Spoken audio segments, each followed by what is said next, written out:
Hey guys, I said I'd knock something together for you, so I've quickly created a sandbox, a site on your sandbox environment. So I've just created this low-proof user, and I've just given them customer permissions only, very basic. There's me, there's you, there's the low-privilege user. Now I've got this low-privilege user authenticated in this other browser. Chrome, sorry, other browser. So he's logged in. He has no access to the sessions in this browser, but you guys will know that. I can create pages. One thing that's interesting in here might be available on this site. In case it is, I might outline something else here as well. Look. So these issues wouldn't work on a completely anonymous visitor or a user. So you have to have authentication against it. So the least privileged user could perform these things. Let's see.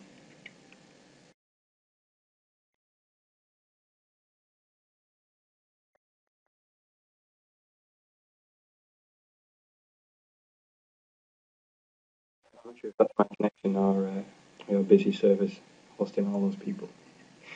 Okay, let's have a look. That's the wrong area. Sorry. Pages. So.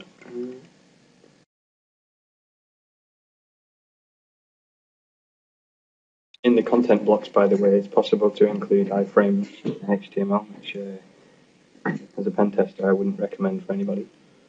Unless you trust, the people. Well, obviously you're going to trust them a little bit to give them an account, but I wouldn't recommend it. Okay, so create a page as a least privileged user. Select over template.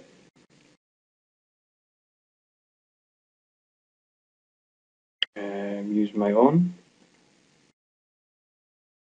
Browse over folders. And there we go. So I can peruse the site. I can see stuff. I mean, I might not be able to access it, but I can see stuff exists. So maybe I can browse to those locations. Not sure if I can actually. Let's have a look. So that's the folder that we're currently in SiteFinity. So if I escape that, yeah, I can do all kinds of enumeration or information leakage through this area. Debug a bit, that's interesting.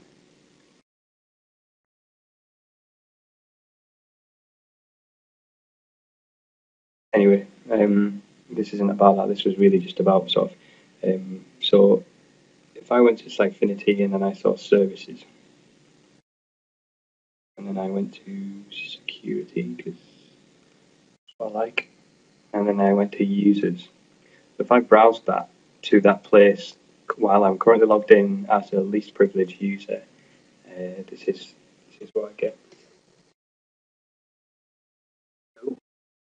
So some of you might immediately know what this information is. Some of it's irrelevant or not very juicy, and some of it is. The more users that are using the service, obviously, the more information that will be given out. These are interesting. Well, there's a whole bunch of interesting information here that an attacker could use, or that you don't want to let out. You've done a pretty good job so far to keep the application reasonably secure. You might as well, continue by fixing this. What else is there? I'll quickly show you those content blocks. So let's look at this one. Yeah, so really recommend HTML.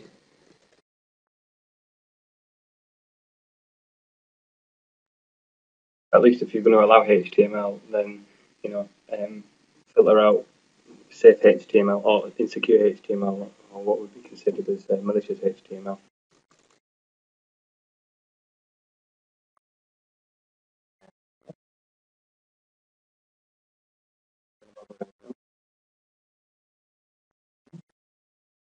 So I can call in additional pages.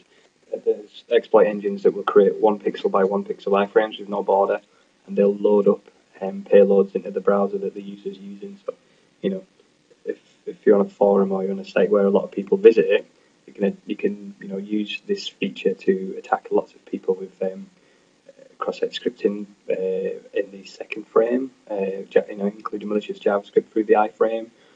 You can do all kinds of cool stuff, or evil stuff, whichever way you want to look at it. That's not cool either. And there was something else. Let me see if I can get it to work. If I log out my proxy,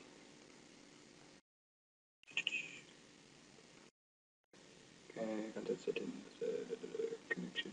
Where am I?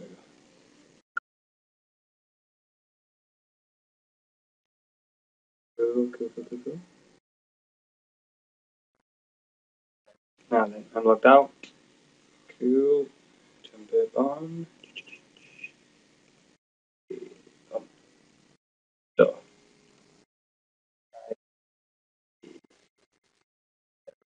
if I visit that page, and I'll open.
So you'll see up here, it's got my web address. This is if I log in, if I provided somebody with a link, maybe I knew an administrator or a socially engineered member of staff that administrated the back end. This would be a social engineering attack to work. If I said, hey, I really want to write some content on your blog, or I really care about a piece of information and I'd like to comment or give me an account, whatever.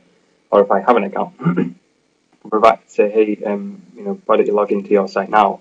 Provide them with a link to their site, and they look at the domain name and they possibly trust it because it's, hey, that's my website, and I don't care about all this crap because people have very short attention spans, or they only usually look at this bit and go, yeah, cool.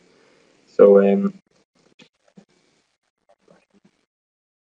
I've been given this link as a unbeknown mark, whatever you want to call it, login.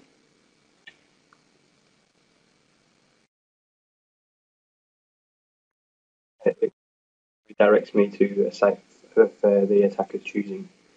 So that could be manipulated too, because you're allowing absolute URL redirection as opposed to relative redirection or file access. This could be like a fake login screen for the site that you've just seen, and then I could use that to steal credentials and then go back into the site as an administrator to enumerate privileges or whatever. Just just another thing that might be worth noting. Anyway, I hope this stuff helps, and I hope that you fix it, and make it a more secure product. Cheers.